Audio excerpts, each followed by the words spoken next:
우리가 스승이라고 부르고 제자라고 부를 때에는 단지 내가 가르쳤다고 해서 아니면 내게 배웠다고 해서 되는 것이 아니란 말이죠. 많은 선생님들 중에서도 내 인생에 어떤 큰 영향을 미쳤을 때, 또 그것을 통해서 내 안에 정말 존경심이 우러났을 때 우리는 그분을 스승이라고 부르는 것이고요. 또 많은 학생들 중에서도 선생님 입장에서 봤을 때는 누가 제자냐? 그거는 그 선생님의 가르침을 이어받아서 이어받고 또 그 선생님이 참 자랑스러워할 만큼 그 선생님의 생각, 또 그 선생님이 가지고 있는 사상, 이런 것들을 잘 이해하고 그대로 살아가려고 하는 그런 사람이 바로 제자라고 부르는 거죠. 제자라고. 그러니까 예수님에게도 많은 사람들이 사실은 모여들었습니다. 그래서 성경에 보면 그들을 무리라고 하기도 하고 군중이라고도 하죠. 그러니까 오늘 본문도 마찬가지입니다. 25절 말씀에 보면 수많은 무리가 함께 갈새 예수께서 돌이키사 이르시되, 지금 이제 예수님이 어떤 하나의 목적지를 향하여 지금 여행을 하고 있는 겁니다. 그러니까 여정을 지금 쭉 이렇게 걸어가고 있는데, 예수님이 이제 갈릴리에서 거의 3년 동안 이렇게 사역을 쭉 하시다가 이제는 갈릴리를 떠나서 예루살렘을 향하여 지금 그 사이 그 길을 이제 가고 있는 그 여행 중에 있는 것입니다. 그러니까 이 기록이 누가복음은 특별히 다른 복음서보다는 길어요. 굉장히 길어요. 누가복음의 거의 3분의 1을 차지합니다. 마가복음이나 마태복음은 이 갈릴리를 떠나서 예루살렘에 도달하는 요 사이가 굉장히 짧게 기록이 되어 있는데, 누가복음은 거의 3분의 1이 기록될 정도로 요 부분을 굉장히 강조를 하고 있어요. 무려 9장에서 19장까지 지금 요 여정을 기록하고 있는데, 그래서 이 누가복음 왜 이 여정이 이렇게 기냐, 여기를 가만히 살펴보니까 예수님이 여기에서 하신 말씀이 이전의 말씀과는 완전히 다른 말씀인 거예요. 그러니까 어떤 말씀이냐면은, 이제 예수님이 사실은 지금 갈릴리를 떠나서 예루살렘으로 목적을 향하여 지금 여행길을 걸어가고 있는데 못하러 가는 거예요? 십자가에 죽기 위해서 가는 거예요. 사실은 십자가를 지기 위한 이제 그 여정의 길을 가고 있는 것입니다. 그래서 예수님은 이제 갈릴리에서 많은 하나님의 나라의 천국 복음 참, 그리고 많은 사람들을 치유하고 또 기적을 베풀고 이런 하나님의 나라의 기쁜 그런 소식들, 그런 것들을 선포하고 또 귀신도 쫓아내고 그러면서 그들에게 자유를 주고 치유를 주고 이런 메시지를 전했다면, 이 갈릴리 사역이 끝나고 예루살렘으로 가는 요 여정에서는 어떤 말씀을 하냐면 제자의 도에 대해서 말씀을 하는 거예요. 진짜 나를 따라오는 사람들은 어떤 자여야 하는가, 요 부분의 말씀을 요 부분에서 집중적으로 말씀을 이제 하고 있는 것을 이제 볼 수가 있습니다.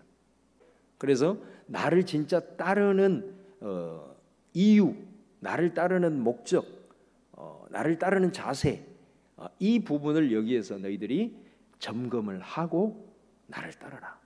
이 부분이 점검이 되어져서 나를 따르는 자가 진짜 제자지, 갈릴리에서 내가 베풀었던 그 수많은 기적들, 또 은혜들, 그런 복음들, 이런 엄청난 것들을 통해서 너희들이 단순히 감동하고 또 그것을 통해서 예수님 따라가면 뭔가 내 삶에도 뭔가 되겠구나, 단순한 이런 생각만을 가지고는 굳이 나를 따라올 필요 없다라는 이제 말씀을 하시는 겁니다. 사실 오늘 본문의 직전에 비유 말씀이 하나 나와요. 그게 뭐냐면 큰 잔치 비유예요. 거기에 보면 이제 어떤 사람이 큰 잔치를 베풀었어요. 잔치를 베풀고 이제 그에게 사람들에게 이제 초대장을 미리 보내죠. 초대장을 이렇게 미리 보내고 나서 그 사람들이 이제 오겠다라고 하는 사람들이 이제 다 파악을 했을 거 아니에요. 그래서 이제 실제로 잔치를 딱 준비를 해놓고 이제 옛날에 초대장을 돌렸던 사람들한테 다시 종들을 보내가지고 이제 잔치가 준비되었으니 와십시오, 이렇게 이제 초대를 한 거죠. 초대를 했는데 그 초대를 받은 사람들이 이제 거절을 하는 거예요. 그래 어떤 사람은 나는 밭을 샀기 때문에 나가봐야 되겠고, 나는 소 10마리를 샀으니 그 소를 테스트를 해봐야 되기 때문에 못 가겠고, 나는 장가를 들었으니 못 가겠고, 이렇게 다 거절을 이제 하는 겁니다. 주인이 아니 초대장 받았을 때는 온다고 그래놓고 막상 다치니 안 오니까 얼마나 분노하겠습니까? 주인이 노해가지고 그 종들을 이제 보내는 거예요. 보내서 이 잔치 자리를 채워야 된다. 그렇잖아요. 잔치는 사람들이 가득 차야 그게 잔치지. 잔치를 보냈는데 사람이 안 와버렸다. 그러면은 이건 잔치를 배설한 주인의 이 명예에 있어서도 심각한 타격이 되는 거죠. 그래서 가서 장애인도 데려오고 가난한 자도 데려오고 병든 자도 데려오고 다 데려와서 어찌하든 이 잔치를 채워라. 그래서 이제 이 종들이 길가로 다 나가서 가난한 사람들, 병든 자들, 장애우들 뭐 이런 사람들 다 모아가지고 자리를 이제 채운 거예요. 그래도 자리가 비었어. 그러니까 야 마을을 넘어서 저 산을 넘어서 가서라도 사람들을 데려와서 이 잔치 자리를 채워야 된다. 그렇게 해서 이제 채웠잖아요. 그러니까 이 큰 잔치 비유 이거는 뭐냐면 하나님이 베푸신 구원의 잔치를 의미하는 거예요. 그리고 여기에서 잔치를 베푸신 그 주인은 하나님을 가리키는 거고. 자, 그러면 여기에서 초대를 받은 사람은 누구를 가리킬까요? 이게 바로 이스라엘을 가리키는 거예요. 유대인들을 가리키는 거예요. 이 사람들은 구약의 아브라함의 후손으로서 하나님과의 언약을 맺었던 아주 특별한 민족이지 않습니까? 그들에게는 우선적 특권이 있는 거예요. 그러니까 예수님도 복음을 전할 때는 먼저 유대인에게 전했던 걸 보라요. 그래서 그거를 보여주고 있는 거예요. 자, 그들에게 이미 구약을 통해서 초대장이 갔고 하나님의 백성이라는 초대장이 갔고 이제 너희들이 잔치를 배설했으니 예수 그리스도를 통한 이 구원의 잔치가 지금 열려져서 이 잔치가 지금 벌어지고 있는데 너희들이 와라. 그렇게 이제 한 거죠. 자, 그랬을 때 이 사람들은 거부를 한 겁니다. 그 예수 그리스도를 통한 구원의 잔치에 이 사람들이 다 거부를 했던 걸 보게 돼요. 근데 여러분 이 사람들이 거부를 하니까 그냥 그러면 이것으로 끝 이렇게 안 했어요. 그 주인이 장애우도, 그 다음에 죄인들도, 그다음 모든 사람들을 다 문을 열었어요. 이거는 무엇을 의미하느냐면 유대인들이 생각했을 때는 그런 잔치에는 장애인들이나 죄인들이나 이런 사람들은 사실은 자격이 안 돼. 이방인들이 오는 자격이 안 되는 거예요.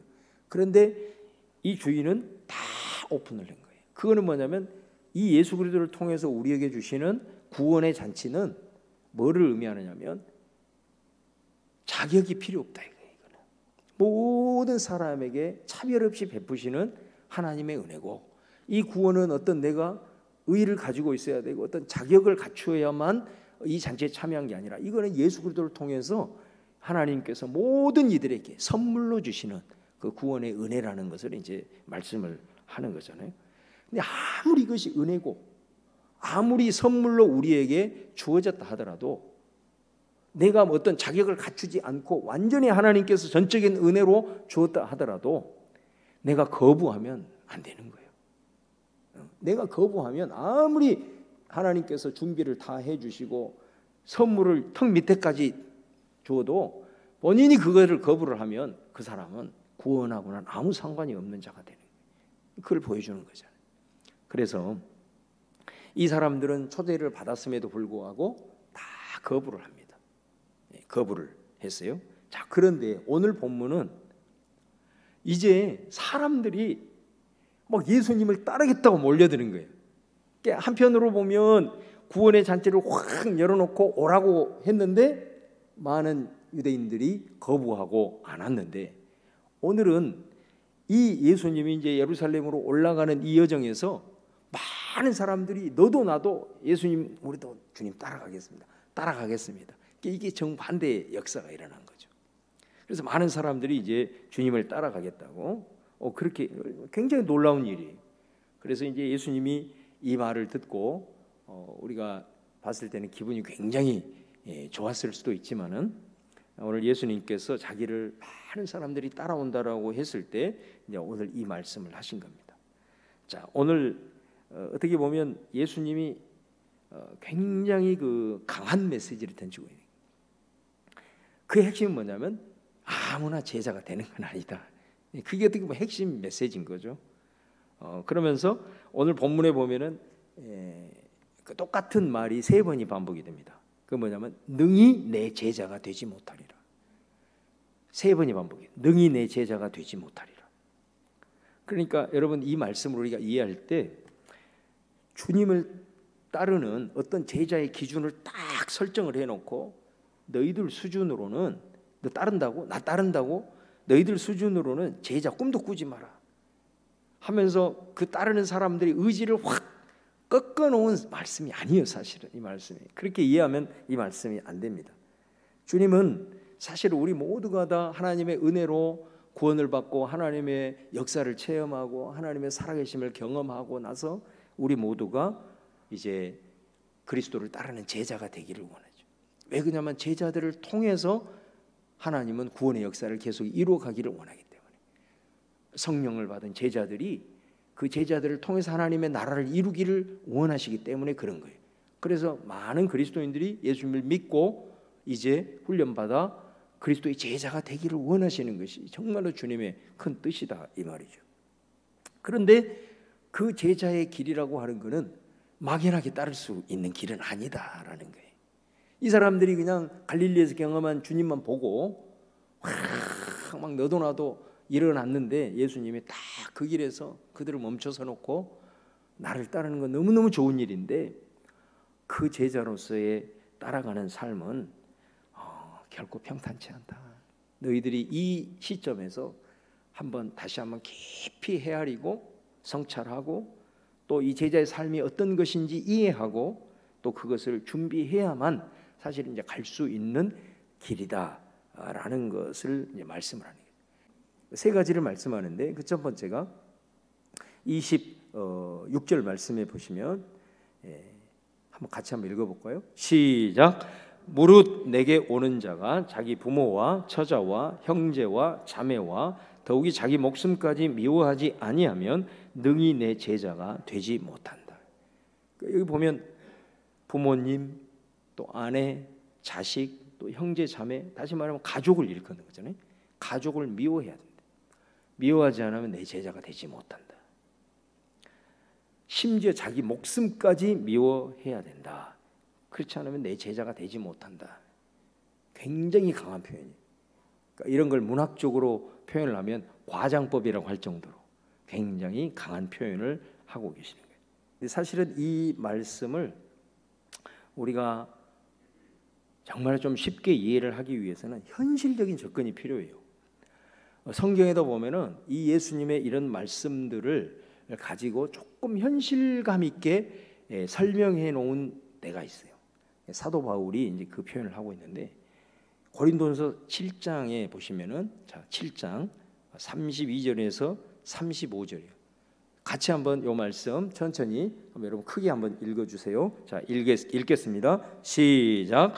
너희가 염려 없기를 원하노라. 장가가지 않은 자는 주의 일을 염려하여 어찌하여야 주를 기쁘시게 할까 하되, 장가간 자는 세상 일을 염려하여 어찌하여야 아내를 기쁘게 할까 하여 마음이 갈라지며, 시집가지 않은 자와 처녀는 주의 일을 염려하여 몸과 영을 다 거룩하게 하려 하되, 시집간 자는 세상 일을 염려하여 어찌하여야 남편을 기쁘게 할까 하느니라.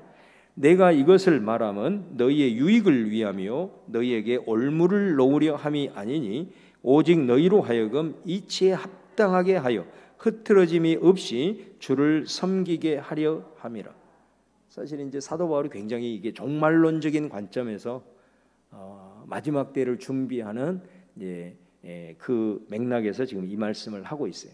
근데 사실은 이 말씀의 핵심이 장가를 가야 되냐, 장가를 가지 말아야 되냐, 그런 핵심적인 의미는 아니에요. 중요한 것은 뭐냐면 비교를 하고 있잖아요. 그러니까 가족을 가지고 있는 자는 어떻게 한다는 거예요? 세상 일을 염려하여, 우리가 먹고 살아야 되니까 그런 일을 염려하고, 또 남편은 아내는 남편을 어떻게 하면 기쁘게 할까? 여기에 이제 관심이 있다는 거죠. 자, 그런데 여기서 장가가지 않는 자나 시집가지 않는 자는 염려를 뭐를 하냐? 주의 일을 염려하고 어떻게 하면 주님을 기쁘시게 할까 한다, 이렇게 얘기를 하고 있는 거죠. 그러니까 여기서 사실 중요한 말씀이 34절이에요. 마음이 갈라진다. 마음이. 예, 마음이. 그러니까 우리가 주님을 섬기고 또 주님의 일을 하는 부분과 또 내가 살아가야 될 세상의 삶, 그 다음에 또 특별히 가족, 이런 경우에 있을 때는 우리들의 마음이 갈라질 수 있다라는 것을 말씀하고 있어요. 그러니까 여러분, 이 말씀을 오늘 예수님의 말씀에 비추어서 다시 설명을 해보면, 사실 우리가 주님을 따른다, 제자로서 삶을 살아간다, 내가 복음을 위해서 정말로 헌신한다, 제일 중요한 게 여러분 뭐 같아요? 여러분들이 내가 주님을 위해서 헌신하고 제자도로서 한번 주님을 위해서 투신을 하리라 이랬을 때 제일 중요한 것이 여러분에게는 뭐가 중요해요? 가족의 협조가 중요하다. 그것을 말하고 있는 거예요.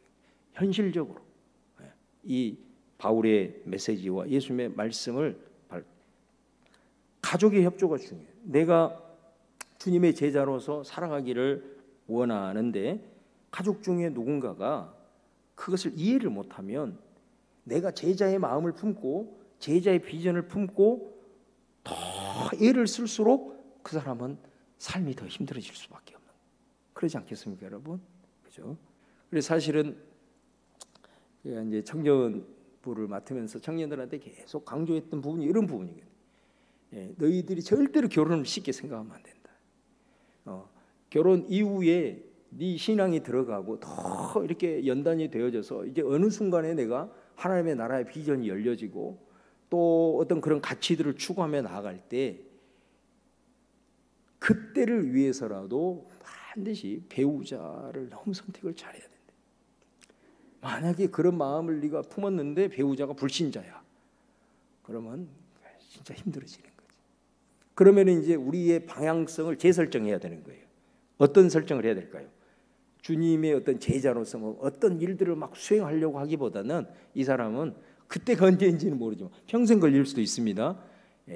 배우자의 구원을 위해서 노력을 해야 되겠죠. 이 사람 뭐 대단한 어떤 그 제자의 삶 힘들어요. 쉽지가 않습니다. 이거는 인정을 안 해주면, 지지를 안 해주면 더 불화만 생기고, 오히려 그것을 통해서 가정이 깨어지면 세상 사람들이 어떻게 보겠어요? 이거는 제자도의 모습이 아니잖아요.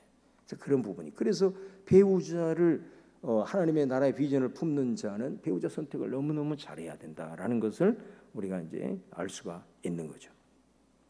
또 오늘 말씀에 보면 자녀에 대한 얘기를 하잖아요.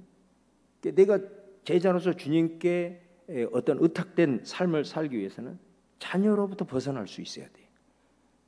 자녀에게 매이기 시작하면 제자의 길을 걷기가 쉽지가 않습니다. 절대로 그렇습니다. 그러니까 자녀를 버리라는 말, 뭐 부모로 역할을 하지 말라는 그런 말이 아니라, 제자도의 삶을 추구를 하기 위해서는 기본적으로는 내 자녀를 하나님께 맡길 수 있는 믿음이 필요합니다. 이거는 사실은 말이 아니에요.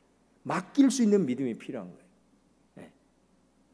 그리고 맡길 수 있다는 것은 자녀는 내 소유가 아니라 하나님의 것이고, 나는 그 자녀가 홀로 서기까지 나는 청지기로서 내가 사명을 감당한다. 내 소유가 아니다. 이런 확고한 의식을 가지고 그 자녀의 삶을 하나님 앞에 올려드리는 이 믿음이 있어야 되는데, 그럴 때만이 우리가 정말로 제자로서의 삶을 잘 살아갈 수 있고 빛을 발할 수가 있는데, 만약에 그렇게 되지 않으면 평생 자녀에게 매이게 됩니다.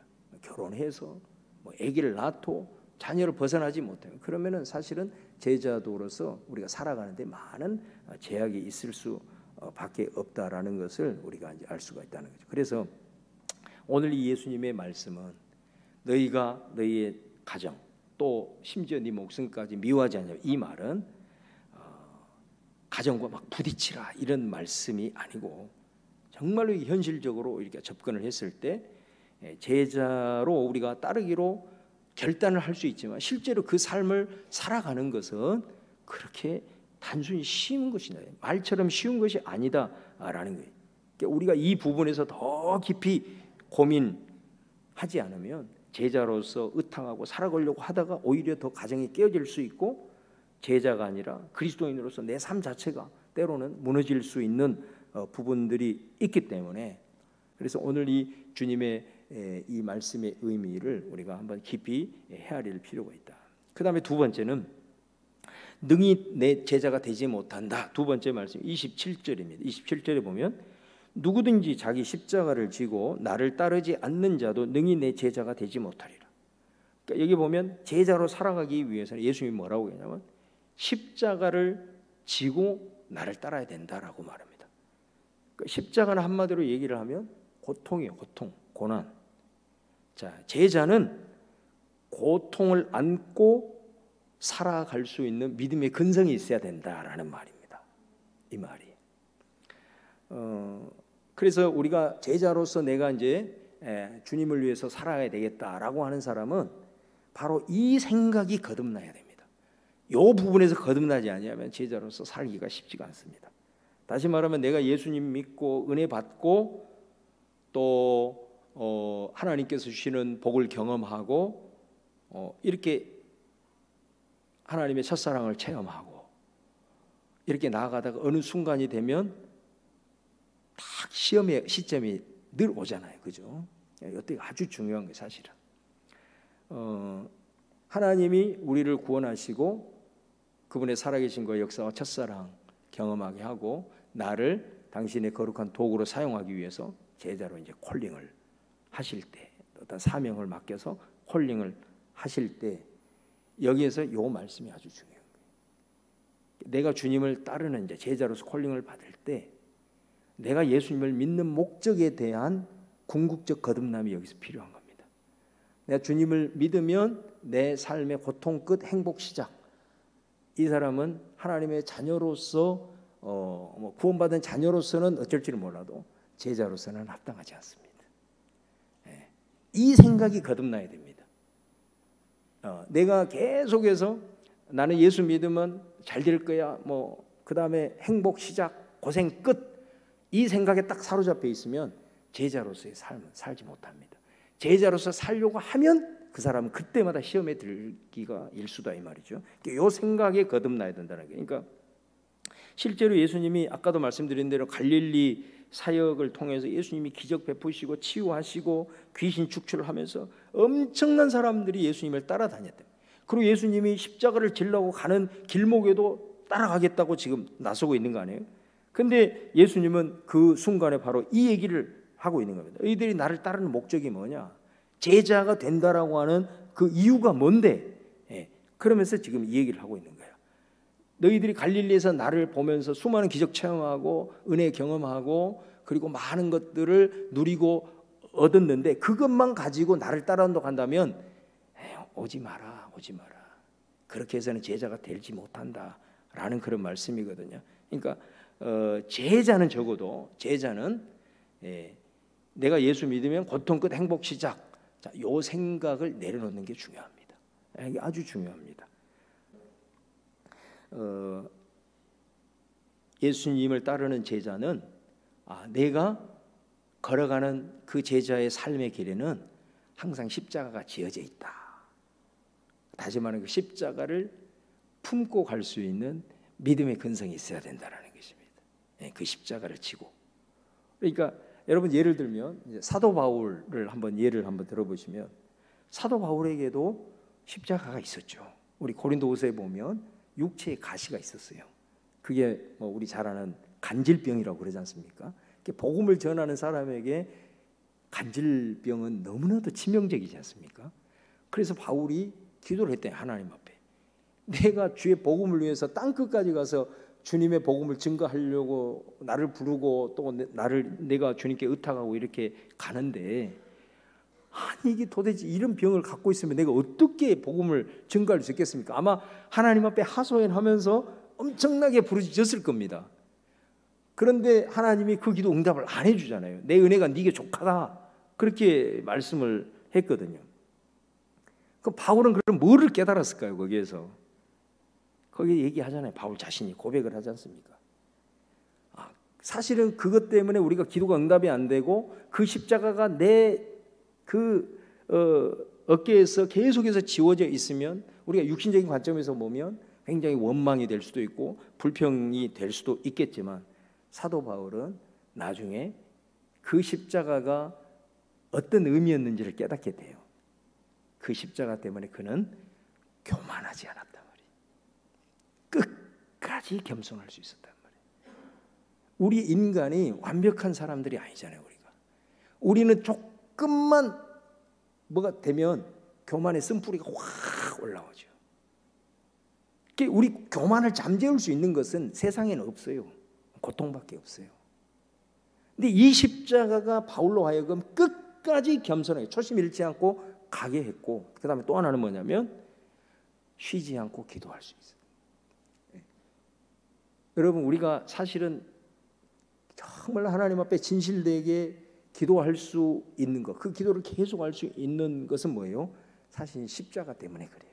그런데 놀라운 것은 그 십자가로 인해서 그것이 너무나도 힘들고 어려운 그런 지고 가는 삶이 어려웠지만 그것을 통해서 계속해서 하나님 앞에 기도함으로써 그를 통해서 강력한 기도의 능력이 나타나게 되더라고요. 그리고 하나님이 그 기도를 쉬지 않게 함으로써 그 기도를 통해서 복음의 능력이 나타나게 했고, 그 다음에 그가 끝까지 교만하지 않고 겸손함으로써 그를 본 수많은 사람들이 도전받고 예수 그리스도의 모습을 바울에게서 보고 그 바울의 또 따르는 제자가 되고 많은 영적인 재생산이 일어나게 되었다라는 거예요. 바로 그것인 겁니다. 그래서 예수님이 이 말을 하고 있는 거예요. 그러니까 우리가 제자로 부르심을 받았다라는 그런 확신을 가졌을 때 정말로 우리 가운데 십자가가 있는 거예요. 그런데 이 십자가가 계속해서 있는 거예요. 그거를 짐이라고 생각하지 말고 여러분 품어버리시기를 바랍니다. 십자가를, 할렐루야. 예, 진짜 이게 너무 중요한 거예요. 십자가를 품어버려야 돼요. 그런데 지금은 너무 힘들고 그것 때문에 하나님 앞에 좀 벗겨달라고 막 기도하고 새벽마다 나와서 기도하고 금요일날 나와서 막 몸부림치면서 작정하고 기도하는데, 그럼을 통해서 그 사람에게 그 사람이 스스로 그 상황을 이길 수 있는 힘도 주지만 그것을 통해서 기도의 사람으로 만들어가지고 엄청난 기도의 능력을 발휘하게 만들어버린다니까요. 그런 통로가 되는 겁니다. 그래서 오늘 예수님은 십자가를 지고 나를 따라야 제자는 바로 그런 것이다 라는 것을 말씀. 우리 모두에게 십자가가 있을 겁니다. 내가 싫든 좋든 간에 우리에게는 십자가 없는 사람이 없어요. 평생 동안 제자로서 사모함을 가지고 하나님 앞에 나아갈 때 십자가가 벗겨질 일은 없을 겁니다. 중요한 거는 뭐냐면 십자가가 내가 제자의 비전을 가지고 바라볼 때는 그 감사의 도구가 될 수가 있다는 거죠. 통로가 될 수 있다. 축복의 통로가 될 수 있다는 거죠. 우리가 인간적인 관점으로, 육신적인 관점으로 바라보게 되면은 그것이 내게 너무나도 힘든 고통이고 삶이고 또 원망과 불평의 근원이 되지만은 제자로서 이것 때문에 내가 교만하지 않고 이것 때문에 내가 하나님 기도의 줄기를 잡을 수 있다면 하나님은 결국은 겸손과 기도를 통해서 일하시는 분이지, 그죠? 사람의 능력을 가지고 하는 건 아니잖아요. 그거는 다 바람의 개처럼 뭔가 된 듯 하면서도 다 날아가 버리지만 겸손을 기반으로 하고 기도를 기반으로 하는 것은 반드시 하나님께서 계속해서 바람이 불어도 향기가 그치지 않는 하나님의 역사를 이루기 때문에 그런 것이죠. 우리가 대단한 존재가 아니라는 걸 알고 십자가를 지어졌을 때 그것을 내 가슴에 품고 따라간다고 한다면 우리는 제자로서 주님을 따를 수 있는 하나님의 사람이 될 수 있다라는 것을 말씀하고, 자, 그러면서 이 말씀을 하시고 두 개의 비유를 말해요. 그게 이제 28절에서 31절까지인데요. 거기에 보면은 두 개의 비유가 나옵니다. 그 첫 번째 비유가 뭐냐면 어떤 사람이 망대를 세우려고 하는데 세울 때 그것이 준공하기까지 비용이 얼마 정도 들 건지 미리 계산을 한다 이거예요. 그런데 미리 계산을 안 하고 무턱대고 그냥 해버렸을 때 나중에 돈이 부족해서 만약에 그냥 짓다가 중간에 만다면 얼마나 사람들이 비웃겠냐, 그 얘기를 하고 있는 거거든요. 그 다음에 또 하나의 비유는 어떤 임금이 다른 임금과 전쟁을 벌이는데 전쟁하기 전에 우리 군사들은 얼마인지, 우리 무기가 어느 정도인지 헤아리고, 또 정탐꾼을 보내가지고 상대가 얼마인지, 우리는 10,000명인데 저기는 20,000명이야. 그럼 어떻게 해야 된다는 거예요? 전쟁을 해도 안 되지. 그러니까 가서 좀 무릎을 꿇으면서 우리 화해합시다, 화친합시다, 이렇게 하는 거라는 거예요. 근데 그렇게 생각 안 하고 무턱대고 갔다가는 깨지기 십상이다. 왜 예수님이 이 말을 할까요? 바로 그 말입니다. 수많은 사람들이 예수님을 경험하고 나 주님 따라가겠습니다, 이렇게 온 거예요. 그런데 예수님이 야, 왜 나를 따르려고 하는데? 나를 따르려고 하면 이래야 되는데 너희들이 이 모습을 한번 돌이켜봐. 너희 안에 이런 모습이 있는지, 그리고 이거를 잘 깨닫고 이 부분을 잘 점검을 해서 따라가는 것이 중요하다. 제자로서 부름을 받았다고 따라가는데 이 부분에서 우리가 잘 연단되지 않냐고 이런 생각도 없이 그냥 무턱대고 따라갔을 때는 오히려 세상 사람들로 인하여서 너의 행동과 너의 삶으로 엄청나게 비난을 받고 조롱을 받고 그리스도의 복음이 오히려 더 세상 사람들에 의해서 막힐 수 있는 부분들이기 때문에 헤아릴 필요가 있다. 신중할 필요가 있다. 이 제자의 삶이 어떤 것인가를 훈련받을 필요가 있다. 그것을 이 두 비유를 통해서 예수님이 강조를 이제 하고 있는 것입니다. 그 다음에 이제 이 말씀을 하시고 이제 세 번째, 마지막 한 가지를 더 말씀해요. 그 세 번째가 뭐냐면 이와 같이 너희 중에 누구든지 자기의 모든 소유를 버리지 아니하면 능히 내 제자가 되지 못하리라. 여기서는 능히 내 제자가 되지 못한다라는 것을 세 번째는 뭘 얘기하냐면 자기 소유를 버려야 된다라는 말씀을 해요. 이게 이제 소유권 논쟁이에요. 소유권 논쟁. 다시 말하면 내가 가지고 있다라고 하는 시간으로부터 시작해서 재능으로부터 시작해서 모든 나의 소유가, 그 소유권이 주님에게 있느냐 나에게 있느냐라는 문제입니다. 이 부분을 주님이 지금 터치를 하고 있는 거죠. 자, 이거는 말이 아니에요. 자, 소유주가 나다라고 한다면 구체적인 삶으로 반드시 나타나게 되어 있습니다. 어떻게 나타날까요? 자기가 가지고 있는 모든 것들을 가지고는 뭘 하냐? 자기만을 위해서 사용을 하게 됩니다. 그러니까 이 사람은 말이 필요가 없는 거예요. 그냥 소유권이 자기에게 있다라고 생각을 하는 거예요.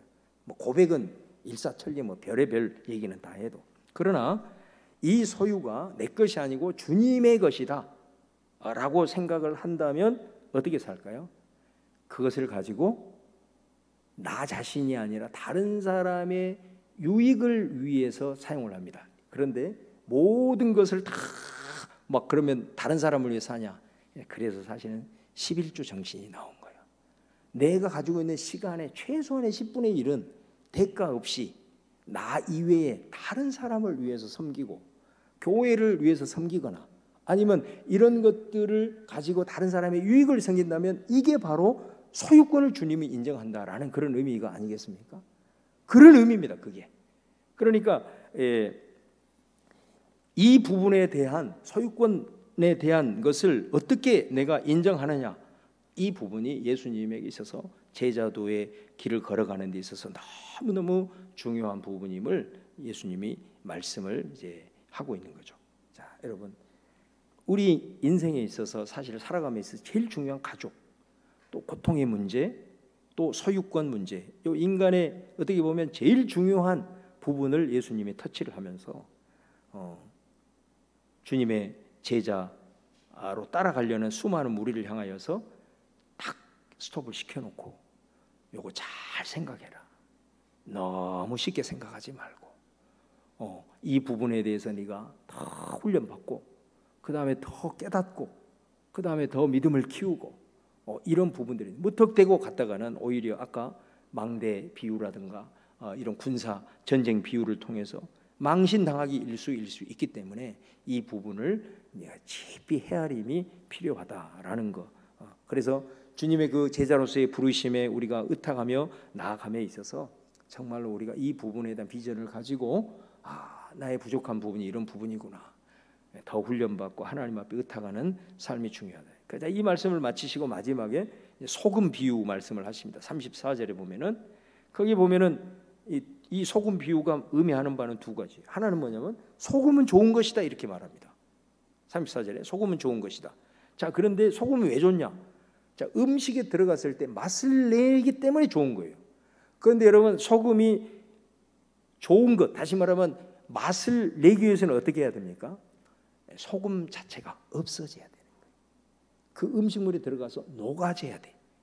그런데 소금을 쳤는데 소금 그 알갱이가 그대로 버티고 있다고 생각해 봐요. 아무런 필요가 없는 거죠. 그거는 오히려 씹는 데 방해만 될 뿐이지 맛도 안 나고 그런 거죠. 자, 소금의 의미를 얘기하는 거예요. 그러니까 어떻게 보면 지금 우리 예수님께서 걸어가는 이 길을 봐라. 자기의 모든 것을 지금 다 희생하기 위해서 가지 않냐. 자기 자신을 부인하고 십자가를 지기 위해서 지금 가고 있다라는 거예요. 그러니까 제자는 바로 그 십자가의 길을 뒤따라 오는 사람인데 소금이 여전히 살아있다면 그게 맛을 낼 수 있겠냐? 제자의 길을 걸어갈 수 있겠냐?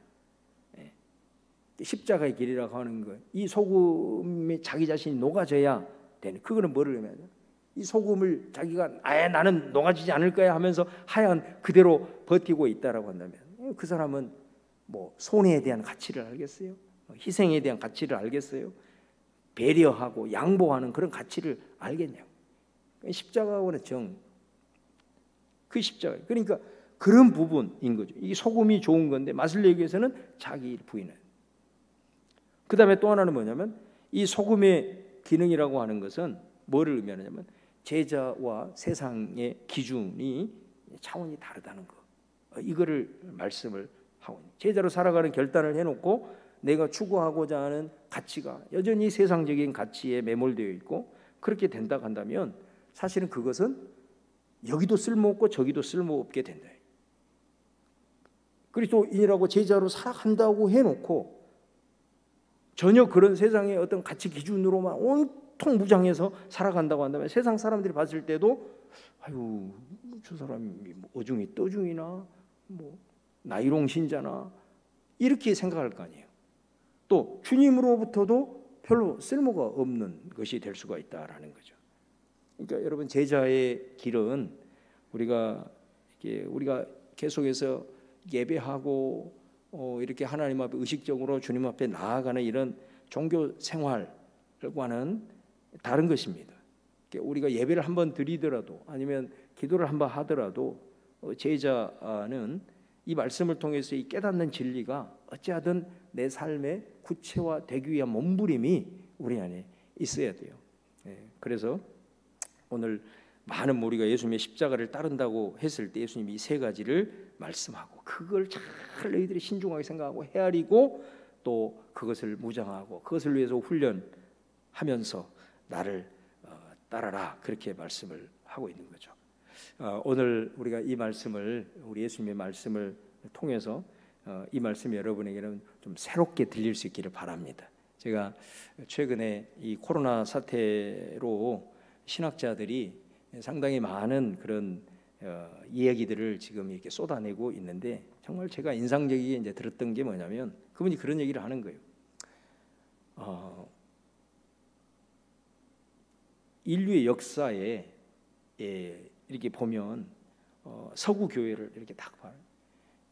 국민 소득이 높아질수록 기독교가 쇠퇴한다는 거예요. 이게 한 건도 예외가 없는 건이라는 거죠. 국민 소득이 높아가고 잘 살아지게 되면 기독교가 쇠퇴한다라는 거죠. 그러면서 이제 그분이 그런 얘기를 하는 거예요. 뭐 코로나로 인하여서 한국 교회가 뭐 20% 30%는 안 돌아올 것이다. 앞으로 뭐 더 이렇게 힘들 것이다. 이거는 코로나가 하나의 어떤 뭐 접촉점이 된 거지. 이미 우리나라도 그런 방향으로 갈 수밖에 없다. 왜?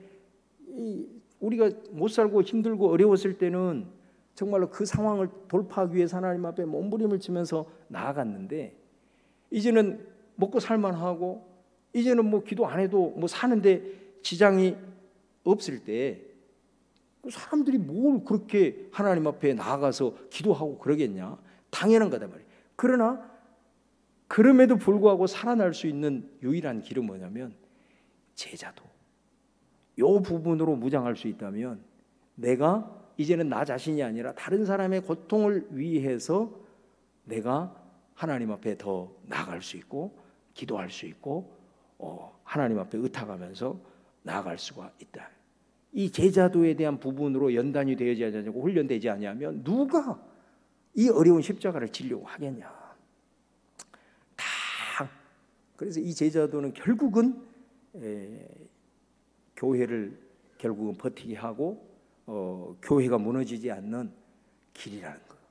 그래서 우리가 내 자신의 삶을 위해서 몸부림을 쳤다면 이제는 우리가 선교의 비전을 가지고 또 다른 사람을 위해서 또 주님 몸된 교회를 통해서 이루실 하나님의 나라를 위해서 이 부분을 위해서 내가 십자가를 질 수 있냐. 이런 부분으로 우리가 내 마음을 새롭게 품지 않으면 이 제자도의 마음을 품지 않으면 우리는 다 서구 교회처럼 우리도 다 결국은 무너질 수 있고 다 그렇게 될 수 있다라는 것이죠. 여러분 왜냐하면 모슬렘이나 유대교나 이런 데는 율법 종교잖아요.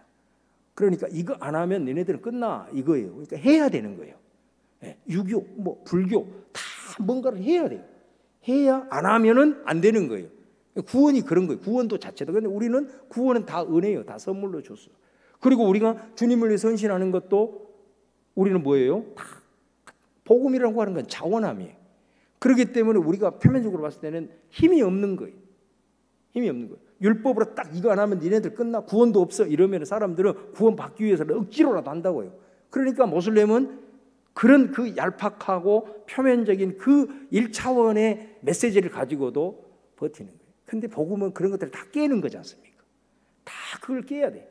그래서 어찌하든 십자가의 능력으로 그 자원함으로 정말로 내 마음을 들여서 내가 스스로 다른 사람을 위해서 내가 고난으로 투신할 수 있는 이런 마음들, 그게 온전한 것은 아니지만 적어도 10분의 1의 마음을 가지고 그렇게 나아가는 그런 삶이 되어졌을 때만이 그게 이 율법적인 모든 종교들로부터 정말로 우리가 새롭게 복음이 살아나고 진정한 그리스도의 나라가 이루어지는 거지.